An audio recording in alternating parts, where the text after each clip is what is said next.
soy el padre Héctor Alfonso Ramírez Sancerrada, soy sacerdote mexicano, nací el 10 de agosto de 1972 y vengo de una ciudad, una diócesis que se llama Durango, que es el noroeste de México.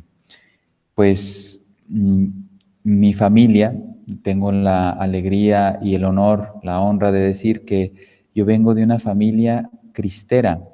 Mis abuelos, por parte de mi madre sobre todo, pues los dos, de las dos partes son muy religiosos, muy católicos, pero de la parte de mi madre, pues mi abuelo le tocó ser defensor de la fe, de esos jóvenes católicos convencidos, preocupados por la situación y la persecución que vivía la Iglesia Católica en ese momento, en este país, en México, y pues dieron toda su vida, sacrificaron sus posibilidades, vida, salud, futuro, con tal de dar la fe a las siguientes generaciones de México, ¿no? Y mi abuela también estuvo trabajando en ese periodo, pues ayudando a la curación, ahí es donde se conocieron, la curación de los cristeros, de las personas que eran heridas por los masones, por el gobierno masónico, y entonces ahí es donde se conocen porque mi abuelo fue herido, ¿no? Entonces, bueno, lo digo por dar así una pincelada de que mi familia, pues, debo decirlo con mucha alegría, pues que vengo de una familia católica y gracias a Dios muy convencida de su fe y de su amor a Jesucristo y a María. Vengo de una familia numerosa, aparte de ser católica numerosa, somos 5 hombres y una mujer, por lo tanto, pues ya ese es un signo, un dato muy importante para mí, porque primero agradezco haber tenido una familia numerosa, católica numerosa, y para mí mi vida familiar fue muy, muy, muy bella, yo pasé una niñez, debo reconocerlo y agradecer a Dios que mi sufrimiento no fue grande de pequeño, porque fui muy amado, fui muy bien recibido, fui bien formado, sobre todo con el ejemplo de mis padres. Buscamos mucho desde pequeños, nos inculcaron nuestros papás, pues la vida familiar, la unión, la oración. Era prioritario en mi familia el asistir a la Santa Misa los domingos, por ejemplo. A veces, pues la confesión, que pues cuando uno es pequeño, pues no le atrae mucho, ¿no? Y me recuerdo así simpáticamente que pues mis papás eran los primeros que se ponían en la fila a confesar, entonces, ¿cómo podíamos decir que no a la confesión si los papás eran los primeros que pasaban a confesarse? Entonces, por lo tanto, yo debo decir con gratitud a Dios y a mis padres por haber correspondido, que yo solamente recibí buenos ejemplos de mis padres. Mis hermanos, pues bueno, como cualquier familia, sí teníamos nuestros, y yo era yo creo que era el peor, ¿no? En casa, el que más molestaba a mis hermanos, etcétera, lo reconozco. Mas, sin embargo, pues yo creo que fue sano, cordial, unido nuestra relación familiar, ¿no? Vacaciones en familia, apostolado en familia, oración en familia.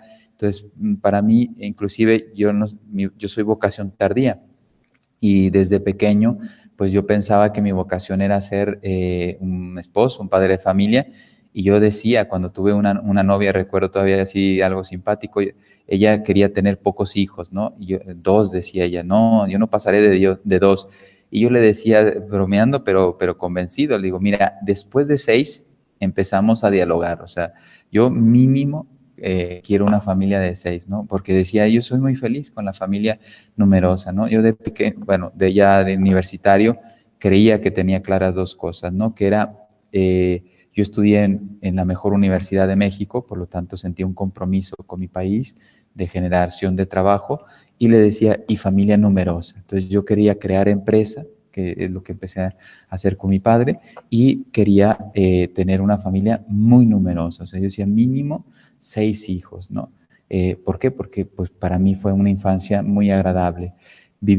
Fuimos scouts católicos, porque hay scouts protestantes y no viven la fe, no, a mí me tocó vivir la formación scout católica, por lo tanto también pues fui formado en valores, disciplina, pues respeto a las cosas de Dios, la convivencia, pues fortalecer muchas habilidades de liderazgo, de trabajo en equipo, etcétera, pero siempre en Dios, siempre en Dios. Por lo tanto, todo mi itinerario, desde pequeño estuve en colegio católico, de las sallistas, por lo tanto, pues mi formación siempre fue hablar de Dios. Imagínense, mi abuelo, ya termino esta parte, pues mi abuelo murió cuando yo tenía 2 años, pero mi abuela era mi directora espiritual. Si yo dame cuenta, pues yo iba con ella frecuentemente, me sentía muy, muy bien con ella desde pequeño, y yo le contaba todas mis fechorías de maldades de niño, pero más sin embargo ella fue la que fue modelando mi corazón, ¿no?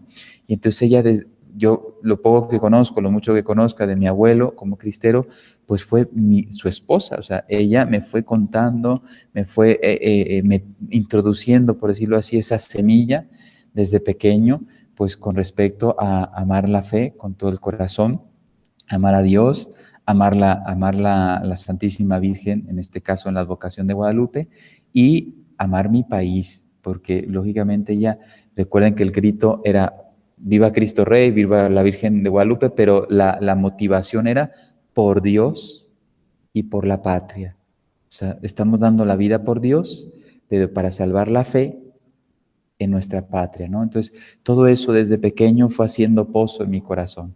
Pues gracias a Dios tuve la posibilidad, ya pasemos de la niñez, pasamos un poco a la adolescencia, juventud, los inicios de la juventud. Yo estuve todavía en la ciudad donde nací, estudiando pues el bachillerato y un primer año de carrera universitaria. Entonces ahí pertenecí a un grupo que se llamaba Jornadas de Vida Cristiana, que eran pues retiros para jóvenes con mucha fuerza, rompedores. Entonces, por un lado, yo las hice, las recibí y después me tocó participar, ¿no? Ya no ayudé demasiado porque tuve que salir a estudiar fuera, pero también ese fue un periodo importante en mi vida, ¿no? Como joven, dar testimonio, pues interpelaba mi propia vida, ¿no? Después me voy a la universidad, yo estudié una carrera que se llama Comercio Internacional en el Tecnológico de Monterrey. Estamos hablando de que hace pues 20 y tantos años, 25 años, no había tantas universidades en México, por lo tanto en aquel entonces era la mejor universidad de México y quizá de Sudamérica. Lo digo con gratitud también por mis padres, porque realmente hicieron un gran esfuerzo para que yo recibiera una formación buena en mi vida, porque eso decía mi padre, dice, mira, yo te voy a dejar la fe y la formación. Dice, dinero no. Dice, el dinero te lo puedes gastar mañana, pero yo quiero que ames a Dios lógicamente que estés preparado, porque bueno, en aquel entonces pensábamos que mi vocación era servir a Dios en la familia. De pequeño como a los 11 años me invitaron a un seminario menor, yo tenía la inquietud, pero yo fui un niño muy inmaduro, toda mi vida tardé mucho en madurar. Entonces mi papá me veía que pues quería ser bombero, no sé, veterinario, etcétera. O sea, y decía, pues este niño está muy pequeño y no tiene claro lo que quiere en la vida. Entonces, no es que no quisiera que fuera seminarista, sino que dice, no, tú tienes que madurar. A los 16 años, él me hizo una propuesta, me dice, oye, tú de pequeño querías ir al seminario, ¿quieres ir ahora? Y yo le dije, no, a los 16 años yo no tenía claro que Dios me llamaba, ¿no? Y luego después, ahora sí, ya en la universidad, estudiando comercio internacional en Monterrey, yo nací en Durango, pues estaba estudiando fuera, bueno, tuve una experiencia, también es muy bello. A mí la época universitaria fue muy hermosa, la resumo en que me abrió horizontes. Yo de la universidad aproveché todo, cultural, deporte, emprendedores, formación, congresos, o sea, yo soy como muy activo, entonces, pues como una esponja, ¿no? Y sabiendo que pues era una oportunidad única, yo sentía esa responsabilidad por eso digo que ahí empecé ya a madurar, yo creo un poquito, pero antes era muy, muy juguetón, muy bromista y no me tomaba las cosas en serio. Entonces ya ahí empecé como a madurar y decir, yo quiero aprovechar todo porque pues Dios me pedirá que dé todo de mí, ¿no? Para los demás. Bueno, entonces en la universidad ahí conozco una congregación religiosa, los Legionarios de Cristo, y empiezo a tener contacto con ellos, formación con ellos, pero bueno, no mucho más, ¿no? Hacía apostolado con ellos en Monterrey, con gente muy pobre, íbamos a barrios, porque donde yo estaba, donde yo vivía cerca de la universidad, pues esos contrastes de México, ¿no?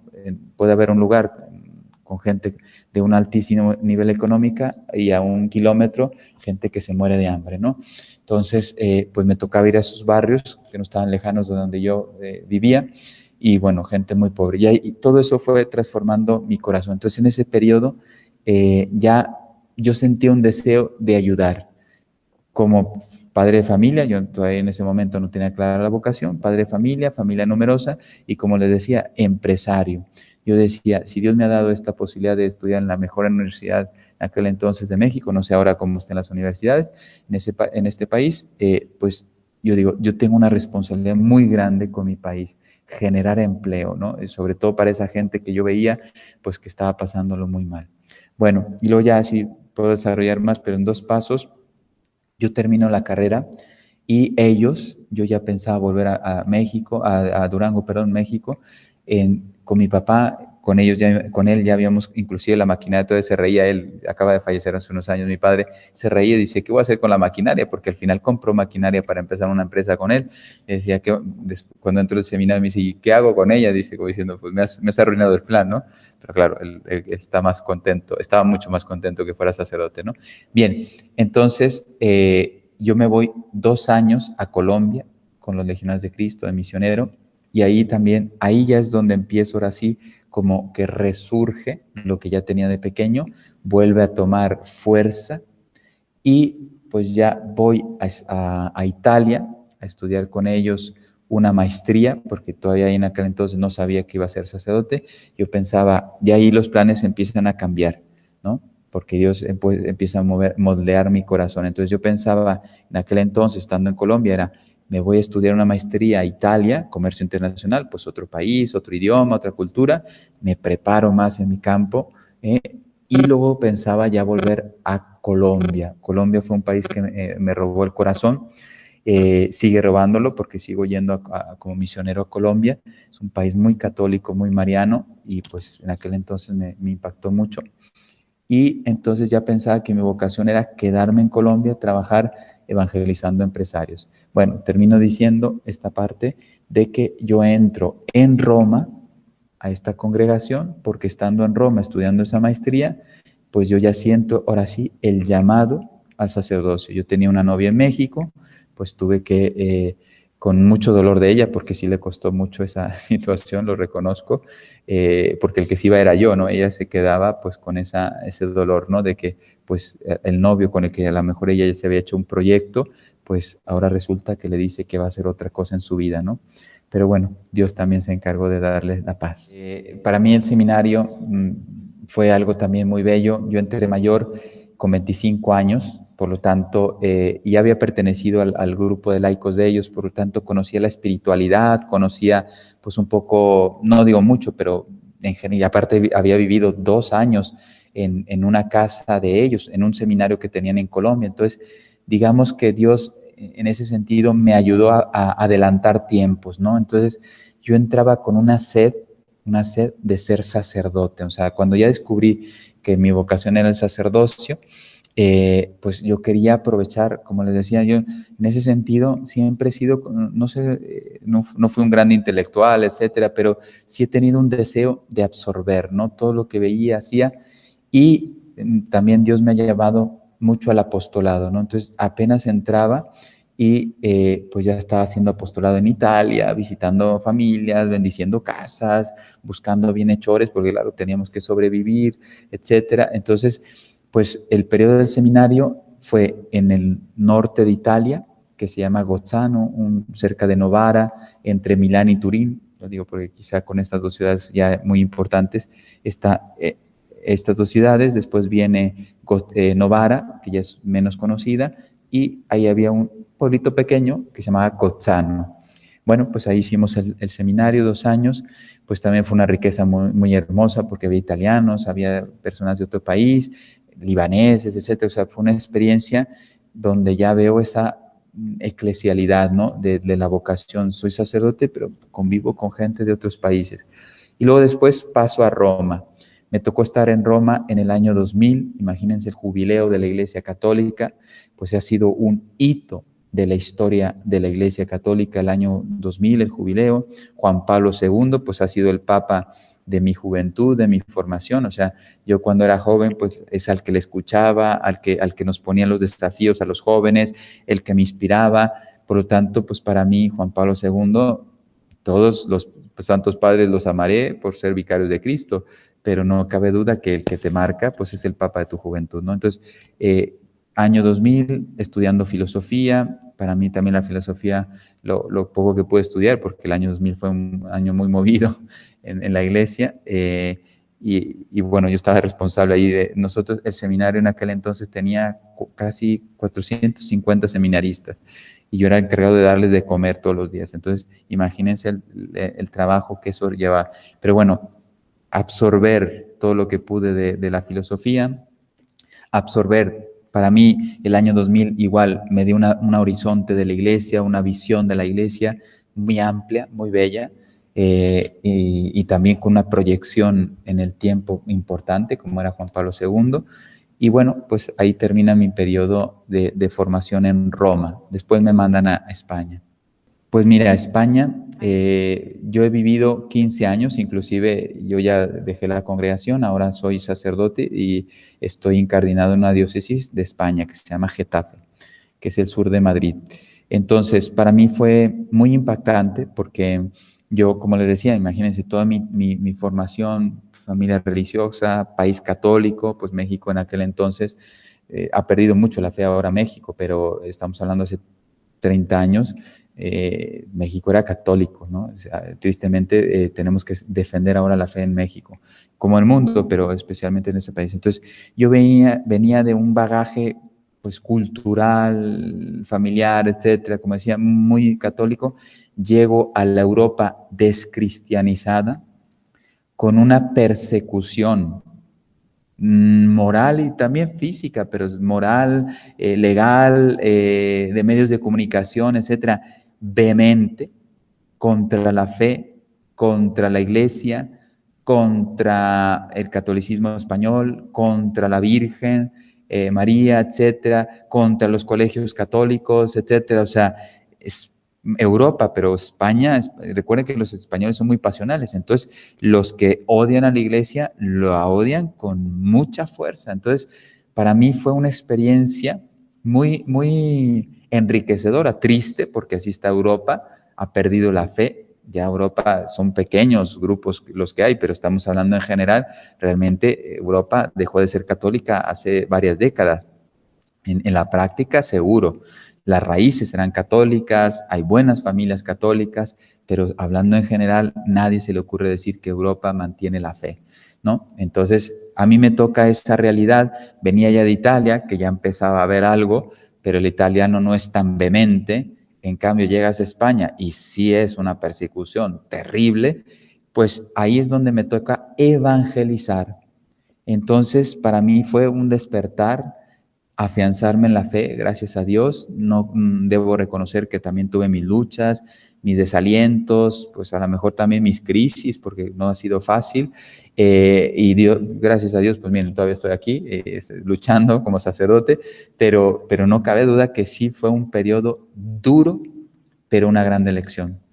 Porque después de haber trabajado en un país como España, que no es fácil trabajar, pues de verdad que no digo que sea fácil trabajar en cualquier otro país, pero realmente te fraguas en la fe y dices, mira, lo que va a convencer a los corazones no son mis técnicas, no son mis conocimientos, no es mi fama, no son mis amigos, no son los instrumentos que pueda tener o los recursos que obtenga, sino Dios. O sea, Dios y María son los únicos que van a salvar España. Entonces, volver a presentar la fe, la catolicidad, la iglesia, los sacramentos, etcétera. O sea, yo fui párroco, después ya dejando la congregación, fui párroco unos años. Yo creo que tuve una boda en 3 años, una boda en la iglesia. Y bueno, ahora bautizos. Yo que estuve un periodo largo, 7 meses ahora en México, sigo aquí, pero ahora no estoy ayudando en parroquia. 7 meses ayudando en parroquias, pues había una parroquia que todos los domingos tenía, no sé, entre 3 y 7 bautizos en promedio, ¿no? Una sola parroquia. Tú estás hablando que al año, pues a lo mejor tiene 300 bautizos. Entonces, tú dices, madre mía, o sea, 300 bautizos. Yo a lo mejor en 3 años, pues yo no sé si llegué a tener 20 bautizos. O sea, realmente fue un shock. en mi vida sacerdotal. Y claro, ese mundo también te jala. Yo llegué a tener, pues, duros momentos en mi sacerdocio en España, pero bueno, Dios me ha rescatado. Entonces, creo que me ha ayudado a formarme en la fe, me ha ayudado a ser humilde, porque lógicamente allí no eres ni famoso, ni querido, ni aceptado, ni buscado. Al contrario, tienes que, no, es una expresión muy española, picar piedra. Tienes que picar piedra para que la gente empiece. Yo, por ejemplo, veo en América los grupos de jóvenes que tienen 200, 300. El grupo de la parroquia que yo heredé tenía 30 jóvenes y eran jóvenes buenísimos, tan buenísimos que marcaban la Dios. Y no digo que eran los mejores, nada, pero era conocido ese grupo de jóvenes. Y uno dice, 30, si hay grupos de 500 jóvenes en América, ¿no? En alguna parroquia. Entonces, tú dices, 30 y marcan la pauta, sí. ¿Por qué? Porque tener 30 jóvenes convencidos no es fácil, ¿no? Bueno, entonces todo eso para mí me ha ayudado mucho. Y ahora, para lo que yo hago, este apostolado que la Virgen me ha pedido, Mater Fátima, pues yo sé que todo fue una formación. ¿Para qué? Para que decirme, ¿te das cuenta cómo está el mundo? España no es una excepción. Y muchos, a lo mejor América todavía no ha llegado a eso, pero va para allá. Entonces, Mater Fátima tiene que rezar para defenderse, tiene que evangelizar, tiene que formar a los católicos, tiene que sembrar la semilla para aquellos que ya no son católicos, para que lo sean después. Entonces, tiene un reto mundial, mundial. Entonces, yo sé que a pesar pues, de mis luchas, ha sido una formación, ¿no? Y luego después de ahí, en ese inter, sale Portugal, el santuario de Fátima. Yo, por ejemplo, no me dio el carisma de la del conocimiento, etcétera, de la formación. Entonces, yo profesor no seré, seguro que no seré profesor. Yo también, después del sacerdocio, porque siempre estuve haciendo apostolado, pues yo sentí una sed de formación. Yo he hecho muchas maestrías y seguido estudiando licenciaturas, etcétera. Inclusive en Fátima empecé un doctorado, pero lo dejé porque descubrí el mensaje de Fátima y a mí me cambió la vida sacerdotal, ya digo, el mensaje de Fátima, ¿no? Pero entonces, bueno, yo me quería formar no porque quisiera dar clases o algo, sino porque quería conocer. Entonces, para mí, un aspecto, pero no lo he ejercido mucho, la bioética. A mí la bioética me abrió mucho los ojos porque es una dificultad, la ideología de género y todo lo que engloba todo eso, pues está mucho que ver con la bioética. Ahora las vacunas y vacunas sí, vacunas no, etcétera, cómo afrontar esta situación que está viviendo la humanidad, pues muchos son dilemas éticos, donde realmente la Iglesia pues tiene argumentos en la fe y en la ética, en la razón, para poder dirigir a la gente en lo que es la voluntad de Dios y no la voluntad de los poderes públicos o políticos o etcétera, ¿no? Entonces, pero yo no estoy muy metido ahora estoy metido en el mensaje de Fátima, ¿no? Entonces no me he actualizado, pero ese fue. Yo creo que un don que Dios me dio, si me preguntaba, padre, pues dinos un don que Dios te dio, porque siempre lo he ejercido y no me ha ido mal, y es lo que estoy haciendo otra vez aquí. Diría uno, dos, me voy a atrever a decir dos. Uno, el trabajar con los laicos. A mí Dios me ha ayudado a descubrir la riqueza que es trabajar el laico con el sacerdote.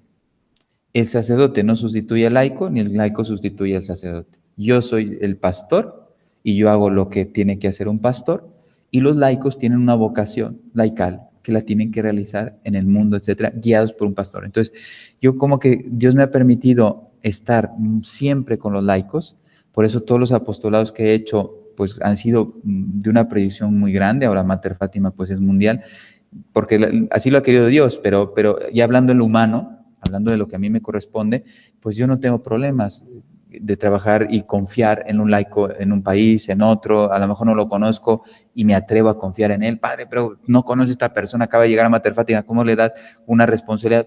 Confío. Si Dios me lo ha puesto delante, confío. Oye, si sale mal, pues lo cambiamos, pero confío. Yo no tengo miedo en confiar en los laicos. Y yo creo que nos hemos entendido muy bien, porque yo les doy su espacio y sé ponerme en mi lugar. Entonces, ni gobierno, ni impongo, ni ato, nada. Entonces, pero tampoco permito que los laicos se sobrepasen en sus cosas. O sea, tienen su puesto. O sea, tú no eres el pastor de la iglesia, tú no eres la jerarquía de la iglesia, lo somos los sacerdotes, los obispos, en comunión con el vicario de Cristo, y yo como sacerdote unido a un obispo, pues somos los que Dios así lo quiere, gobernamos la iglesia. Entonces es bellísimo encontrar esa comunión. Por eso le decía lo de los jóvenes, ahora las familias, los niños, etcétera. O sea, ¿por qué crecen estos apostolados? Mater Fátima, ¿por qué está creciendo? Porque yo no hago lo que no me corresponde, pero sí quiero hacer lo que me corresponde: dirigir, rezar, formar, dar criterios, encomendar, pues discernir, etcétera. Pues es lo que Dios me pide. Pero después ejecuten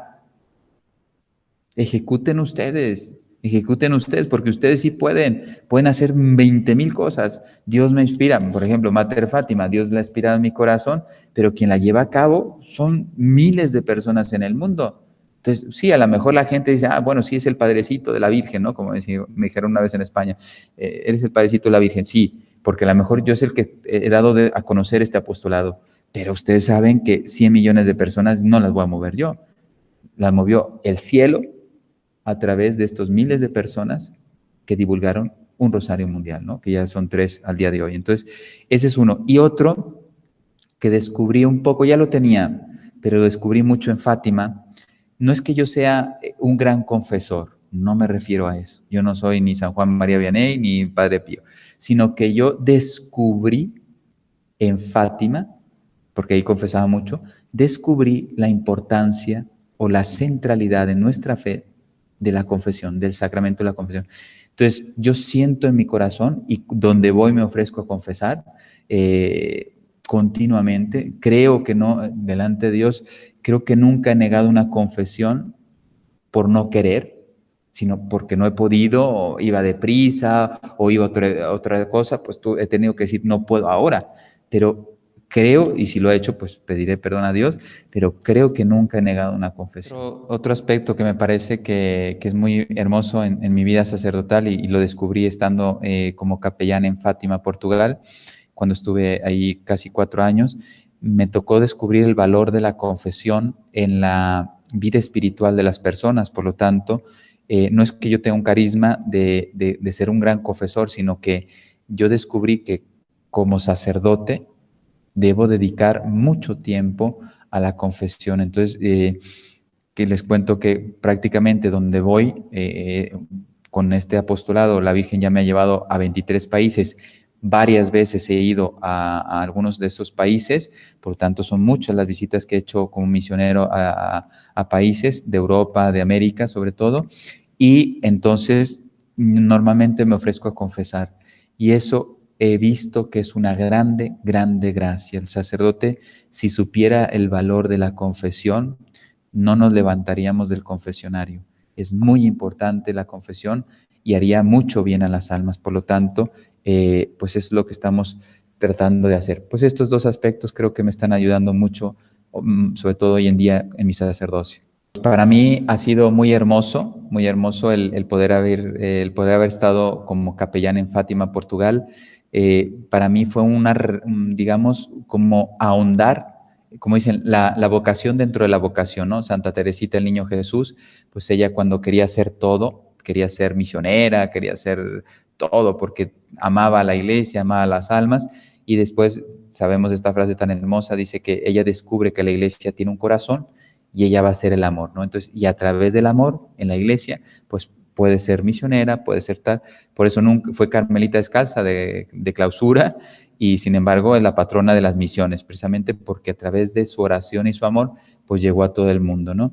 Pues para mí, Fátima fue una vocación dentro de mi vocación sacerdotal. O sea, yo descubrí el valor que tiene María en la iglesia como corredentora. Yo sé que todavía no es un dogma pronunciado por la iglesia, pero muchos estamos convencidos que llegará a ser proclamado este dogma, porque su participación en la redención es única,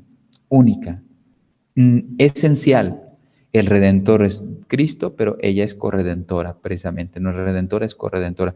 Entonces, ahí es donde yo descubrí, y con toda digamos, humildad de hijo de la iglesia, pues así se han dado muchas cosas en la iglesia, ¿no? Cuando los fieles hablamos porque tenemos ese sentido de la fe, como dice la iglesia católica, pues lo vamos hablando, y al final se va haciendo una ola espiritual, y después los pastores son los que nos dicen, efectivamente, la Virgen María es corredentora. Pues nosotros hablamos con mucha humildad, deseando que algún día pues nuestros pastores reconozcan este don. Entonces, interiorizar en María me llevó a entender un poquito más, no digo mucho más, pero un poquito más en la vocación de María en la redención del hombre, corredentora. Y segundo, pues me ayudó a entender cómo María pues está caminando a lo largo de la historia, tratando de acercar todos los hijos a Dios. Y entonces ahí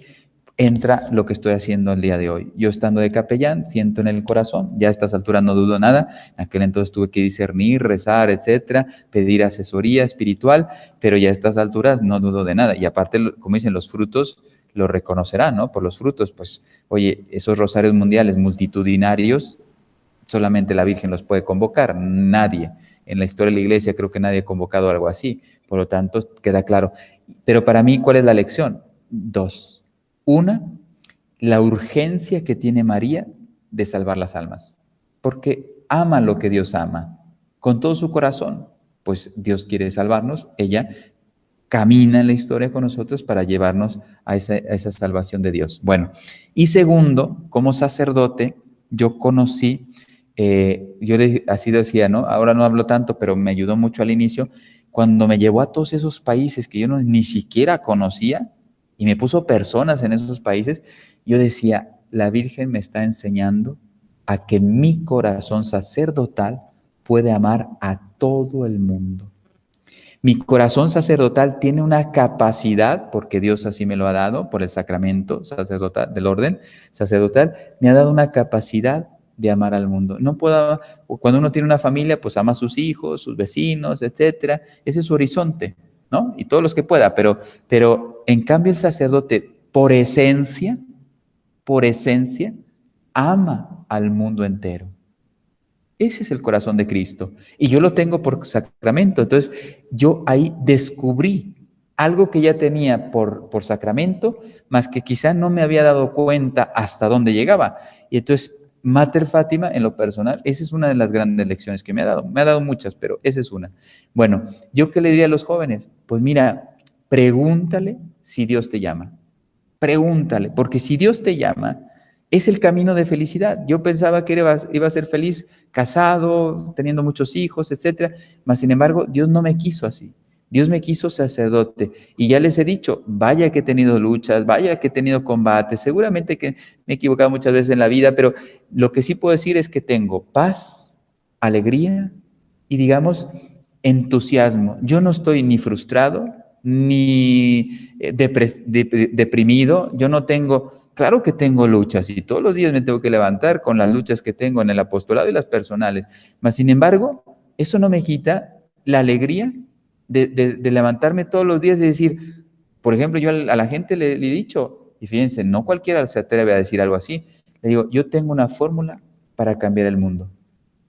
El mensaje de Fátima. Entonces imagínense, claro que el mensaje es muy fuerte, yo hablo muy fuerte del comunismo, la masonería, pues también los pecados, a veces también de nuestros pecados dentro de la iglesia, que los estamos teniendo, y claro, yo a veces sé que no soy cómodo, porque ya me lo han dicho algunos, que soy incómodo, pero sin embargo estoy muy feliz porque yo le digo a la gente, sí, yo sé que esto es muy incómodo, interpela tu conciencia, o nos hace responsables del mal que hay en el mundo, y eso no nos gusta a nadie, mas sin embargo, yo tengo un camino que puede cambiar la historia y te lo puedo demostrar porque la Virgen ya lo ha hecho. Mira, ahora estamos celebrando una preparación con un congreso, etcétera, al 7 de octubre, que celebraremos 450 años de la batalla de Lepanto.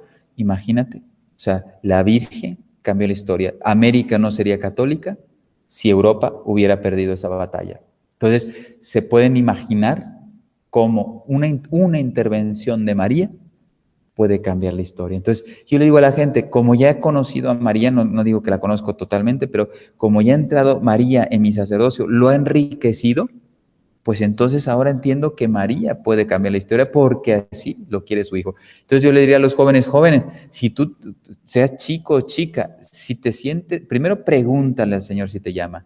Y si te sientes llamado, lánzate, porque es una aventura apasionante. Yo recuerdo que un sacerdote, no es mío, pero un sacerdote un día le pidieron que diera un testimonio de su vocación y puso un título que me gustó mucho y lo hago mío. Dice, les voy a contar la historia, mi historia de amor con Dios. Pues cuando uno se entrega a Dios, realmente empieza a escribir una historia de amor con Dios. No con cualquier criatura, no con cualquier persona o cosa, sino con el mismísimo Dios. Pues esa es una vocación, femenina, masculina, consagrada, sacerdotal, etc. Entonces yo les diría, láncense. Si Dios te llama, no tengas miedo, como decía San Juan Pablo II, no tengas miedo, porque yo ya termino describiendo mi vocación, ahora ya no me pregunta por qué, pero cuando eres joven, ay, ¿cómo le hiciste? Y todo, y tú que tenías carrera profesional, novia, ¿qué hiciste? Y yo les decía, era una imagen que ponía a ver si esto daba como una idea. Le digo, mira, dar paso a la vocación es como saltar a un precipicio, porque realmente no sabes lo que va a pasar, pero sabes que no te va a pasar nada. Esa es una imagen de la vocación, o sea, da vértigo porque dices, madre mía, ¿qué es esto? O sea, no me voy a casar, me van a perseguir por ser católicos, ¿dónde voy a hacer mi misión? ¿Voy a perseverar o no?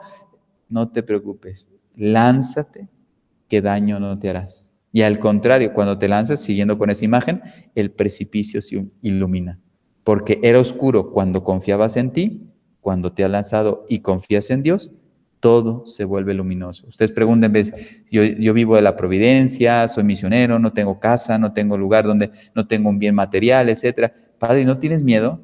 No, soy libre. Yo creo que nunca en mi vida había sido tan libre como ahora, porque no tengo nada material, mas sin embargo no tengo nada que me ate al mundo. Entonces, no tengo miedo de hablar de la masonería, no tengo hablar del comunismo, etc. ¿Por qué? Porque no tengo nada que me ate aquí, nada que me condicione. Ay, te amenazan, te quitan el dinero, te quitan la casa, pues me puedes quitar lo que tengo, que es la vida, porque es lo único que tengo. O sea, el resto es de Dios, ¿no? Entonces, jóvenes, si alguien está escuchando joven, no tengan miedo. Y si alguien está escuchando adulto, no tengan miedo de proponer la vocación a los niños, sea niña o niño, díganselo. Yo ahora estoy aquí con unas familias, yo se lo digo a los niños, oye, ¿nunca has pensado ser sacerdote? A la familia, oye, reza por tu hijo a ver si te da la vocación, etcétera, porque de ahí vendrán las vocaciones. Pues muchísimas gracias por este encuentro. El Señor esté con ustedes y con tu espíritu. La bendición de Dios Todopoderoso, Padre, Hijo y Espíritu Santo, descienda sobre ustedes y permanezca para siempre. Amén. Nuestra Señora del Rosario de Fátima, ruega por nosotros. Santos Francisco y Jacinta Marto, rogad por nosotros. Que Dios les acompañe.